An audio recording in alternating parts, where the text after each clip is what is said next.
welcome back to Northwest City Politics in the Know with Juanita. We're glad that you're joining our show again this week. We're always happy for people like you, people that are interested in what's happening in our cities and the issues that are going on.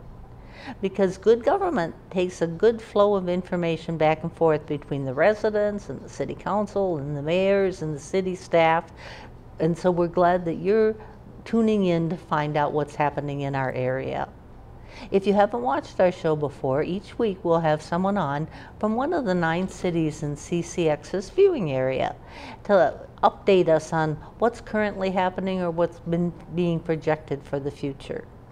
And we encourage you to, if it's your city, take down the email and the phone number, so if any of the issues are ones that resonate with you and are important to you, you can be in contact with the person who's giving the information out. And we're very happy tonight to welcome Mayor Tim Willson from Brooklyn Center. Anita, good to see you. Yeah. Yes. An ongoing guest that keeps us up to date, right? Yep, we periodically meet, and Right. it's a great forum to get out information on our city, and happy to be here. Now, you've been on our show before, so you know that I'm going to ask you to introduce yourself out to our wider audience. People in Brooklyn Center probably know you pretty well, but other cities might not. Yeah, well, my name's Tim Willson. I'm the mayor here in Brooklyn Center. I've been the mayor for the last 10 years, and this is my 11th year. I'm in my 3rd term, and 2018 will make 12 years serving as the mayor for Brooklyn Center. Married for about 30 some odd, 6 years, and 2 children, and one is deceased already, but my son is doing really well. He just bought a house. Exciting. About 5 blocks away in Brooklyn Park. Cool. So my grandson is not very far away. That's always good. Yes. And then I asked you to think about what are some of the issues that you hear about most from residents in your city? Because we're always encouraging people to be in contact, but to give them some ideas of what do people contact you about? There's a lot of people who will call with grass. Okay. Okay, you know, the minor things Oh, that right, are all right. very important to neighborhoods. Definitely. And if the grass is over 8 inches tall, you'll get a letter from the city. And if it isn't mowed in a day or 2, then the city has a firm that'll come in and will mow it. And then it'll go on their property taxes. That's one of the things. The other things I hear a lot of are, at least currently, are the panhandlers that are on the corners, and quite a few of them here in Brooklyn Center. We've had our lawyers looked at that. We've looked at the Constitution, First Amendment rights. They're not vagrants. Okay. I mean, some of them leave their shift and get into some pretty fancy cars and drive away. Yeah, I've heard people mention that. Yes. So the best thing we've been telling the public is don't give them any money. But do, if you want to help people who are in need, give money to your favorite charity. Start out talking about the budgeting process that the city uses, because you've already got a start on putting together a budget for 2018. Yes, it's a long, involved process. It'll take most of the summer into November or so before it's finalized. But we have a financial commission that we work very closely with as well. And as far as commission goes in our city, I just filled the last commission spot. Cool. Everything's full now. It doesn't happen very often. Right. But good people there, and we'll start out with a base similar to what we had last year, and work from there. And hopefully things in the legislature like LGA and other funding streams happen, like for the COPS program and the vehicle theft program that the federal government pays for. And if those things happen, well, then we work them into the budget and go. If they don't happen, then we've got to make some decisions. Oh, right. So. Now, are there some priorities that the council keeps in mind as you're tackling these issues? Yeah, we have, there's either 5 or 7 primary ones right now. They're on the website. And then there's a layer of 8 or so underneath that. But the primary ones are things like crime, housing stock,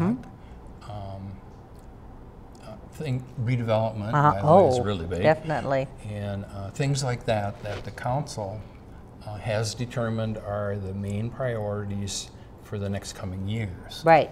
And these come out of a retreat that we do. Ah. And it was at the Earl Brown Center this year. And all the council members were there, all the department staff were there. We went through about a 2.5-day exercise in coming up with our priorities and the things we want to work on. Right. So. Yeah, it's an important part of planning for the future that you have that kind of a conversation. Yes, it really is. And in fact, to dovetail with that is a nice little sidebar that our city in the past hadn't had like a water service chart that would go out a few years. Now we've got every single enterprise service in the city that goes out 15 years, and we try to budget through that. We don't want to see, the spikes where there's a big jump and then there's a big low or whatever. Try to keep it as level as possible. So. Yeah, it takes a lot of planning. Oh yeah.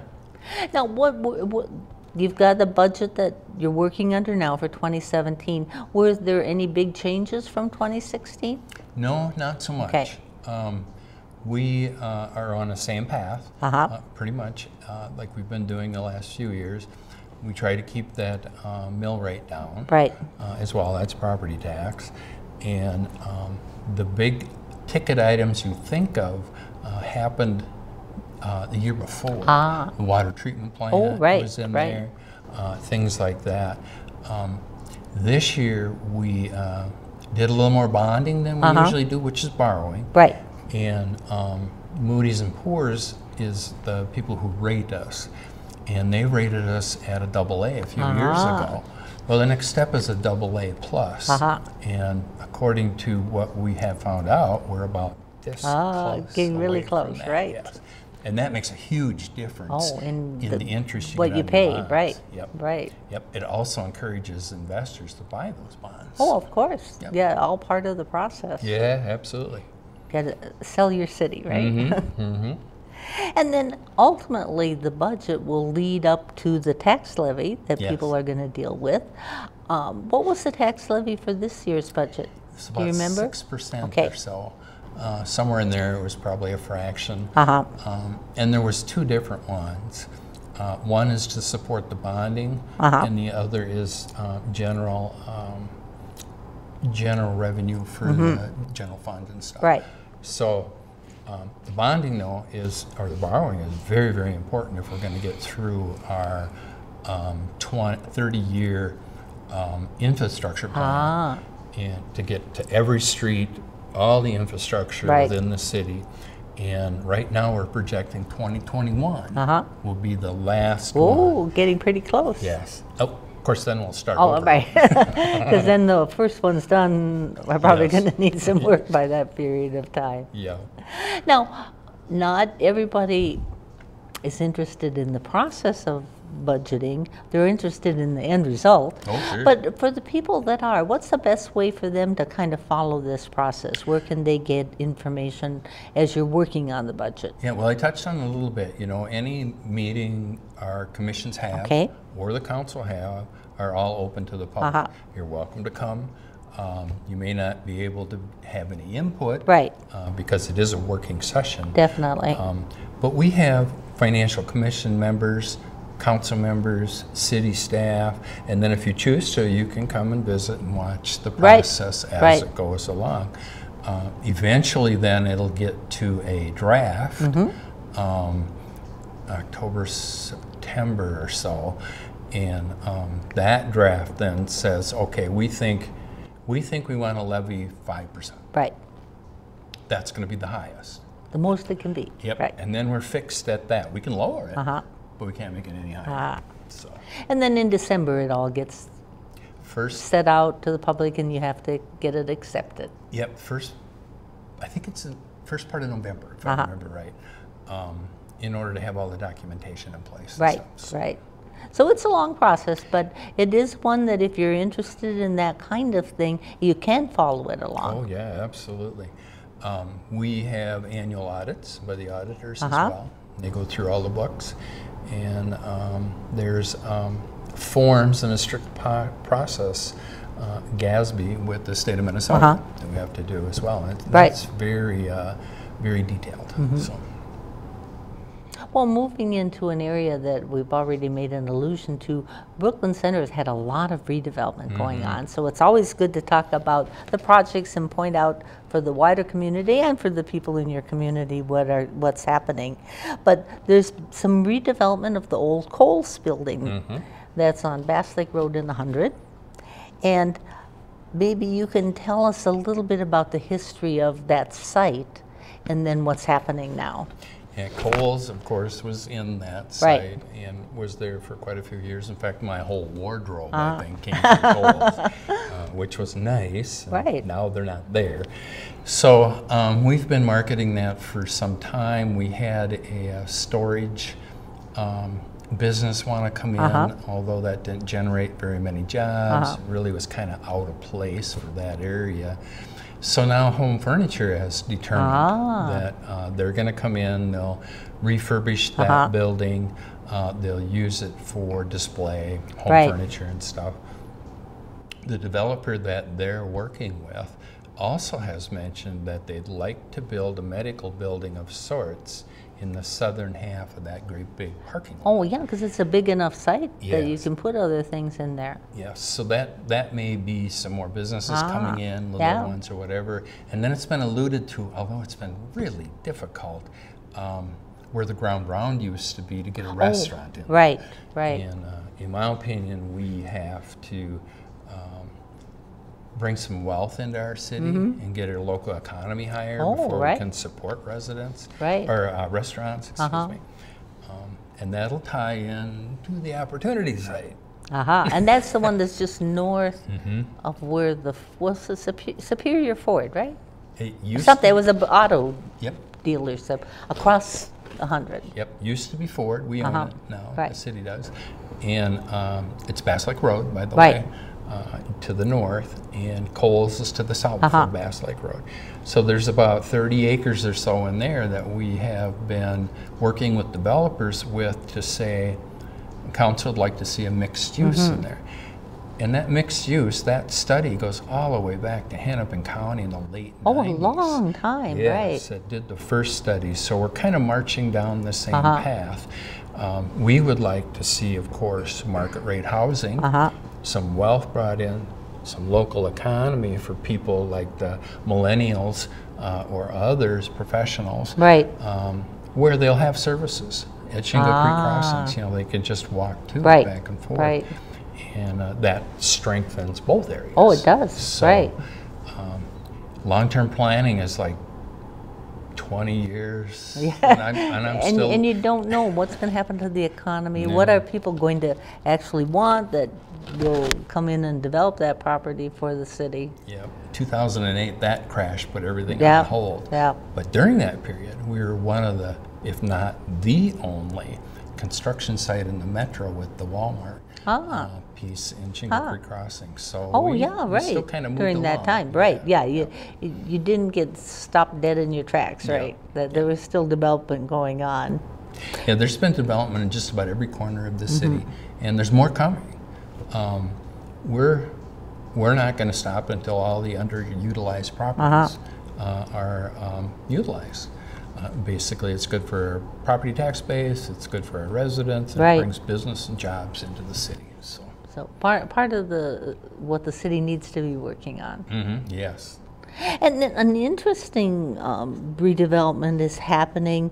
It's Crescent Cove is going to be the new name, and it's going to be a youth hospice. Maybe you can tell us where it's located and what is taking the place of. Yeah, it used to be the the hospital that's in North Memorial. North Memorial, that's it, thank you. And they had an adult hospice there. It kind of sits back in the trees a bit. We were glad, and had been not in use.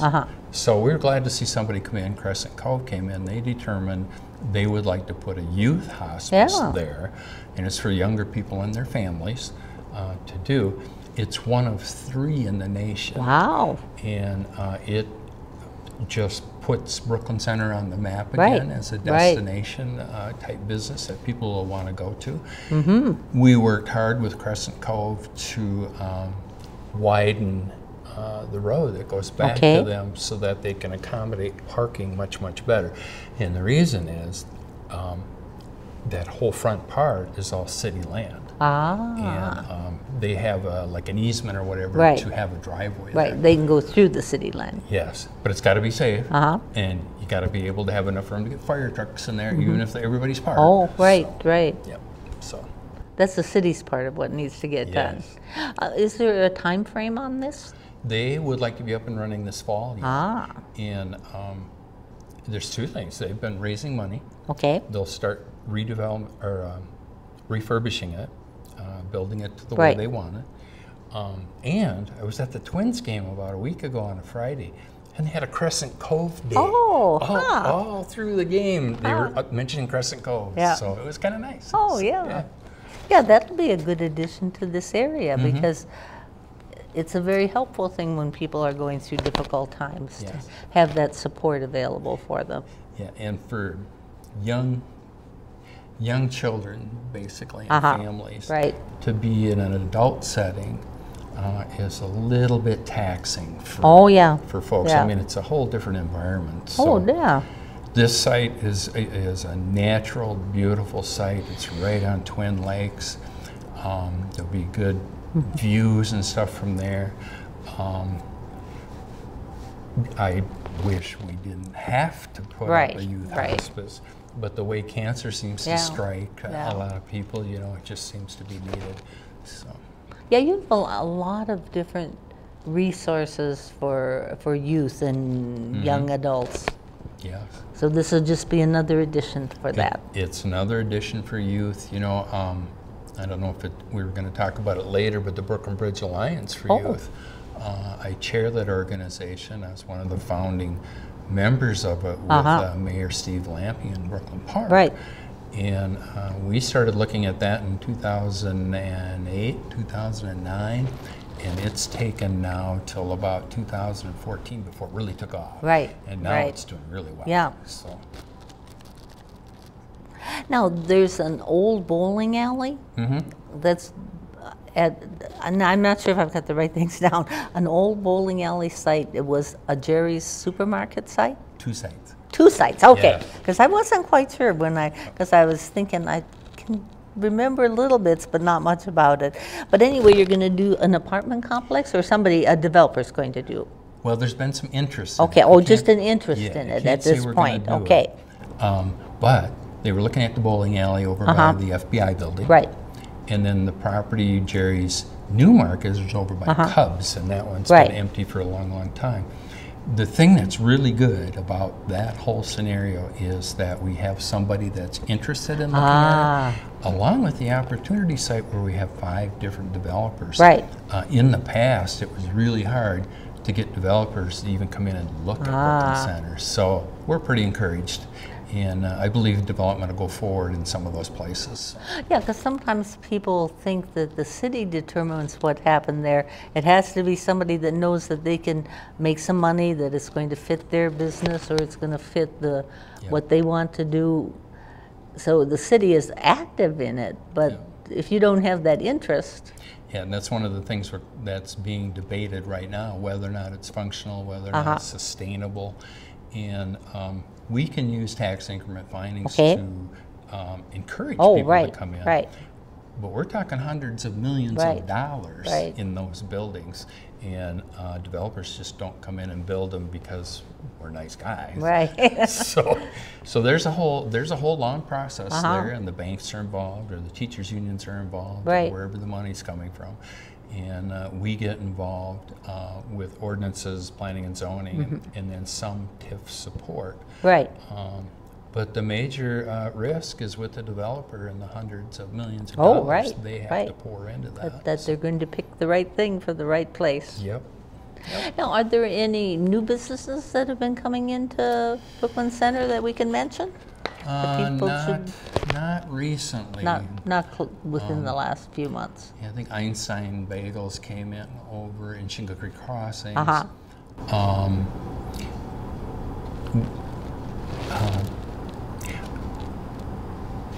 No problem. Well, I tell you why I hesitate. What? Is because I know other sites that are being looked at. Oh, okay, but they aren't to the point where you Yes, can talk about yes, them I yet. can't make them public. So. Right. No, and then that's part of the process too. Yeah, and there'll be more. You know, we've had redevelopment in just about every corner of the city. And, yeah, you have. Yep, a lot of it. Luther's came in. They've been such great community business people. We've had the business complexes where Northwest Racket and Fitness used to be, and then farther down near North Minneapolis, there's another one. And FBI building, Shingle Creek Crossings. There's been hundreds of millions of dollars already. Oh, definitely. That have been invested in Brooklyn Center. And to go along with that, if I may. Sure. We were seeing interest from groups in Chicago that wanted to buy like the hotels or the motels and things, and then they poured money into refurbishing them as well. Oh, that's a good deal. Yes, so that kind of interest in Brooklyn Center is really, really good. Yeah. So. Well, you've got a really good location in terms of wanting to get to different parts of the metro area, right? Yep, absolutely. Good transportation. Yep. Good road systems. We've knocked crime down by about 40%. It's the lowest it's been in probably 20 years. Yep. Now, Minneapolis and St. Paul have gotten a lot of press over the fact that they're looking at issues dealing with businesses and dealing with packaging. So they're looking at sick leave, they're looking at $15 hour pay, they're looking at not using plastics, not using styrofoam. So it's a whole different kind of issues than cities often deal with. So I thought I'd just check with people to see what, if anything, people in the suburb are thinking about those same issues. Do you have any groups that are lobbying or questioning about these issues? Well, the city is. Okay. And I'm very involved in it as well. There's a bill, it's called preemption, that's going through the legislature, and that, along with the omnibus bill, would say to cities, you can't ban plastic bags, even if we wanted to. Right. You can't do anything with wages, anything with vacation, with sick time, all of those things. Well, there are other implications to that too, where you're telling the city they can't do what's best for their citizens. Right. And we here in Brooklyn Center do not have any designs, right. To make a minimum wage or any of those things. But there's a lot of other decisions we'd like to be able to make. Oh, sure. Like with bonding, roads, streets, things like that. And if the legislature takes that away, we basically become wards of the state. And I don't know how that would work. That doesn't sound too good. No, so. And sometimes people press bills and then there's unintended consequences that they didn't think about when they were moving it through the process. Absolutely, and that's the trick. You don't want to, in the legislature, they don't want to legislate something that does have unintended consequences. And if it does, they tend to fix it either during the summer in a special session or the next session. We're the same way at the city with ordinances. We don't want to put an ordinance in place that has an unintended consequence for residents that we hadn't thought of. Right. So we go through a whole long public process to make sure we're not. Right. And there again, if we are, well, we'll roll it back. The council can do that. So that remains to be seen what's going to happen with that bill. But separate from that, are there problems that you foresee with these kinds of issues, or it's just a matter of not putting too many restrictions on cities? That's the key part, is allowing cities to be cities, basically. But I will tell you, the bill, I believe it was one of the 10 that the governor has vetoed. Oh, okay. And so the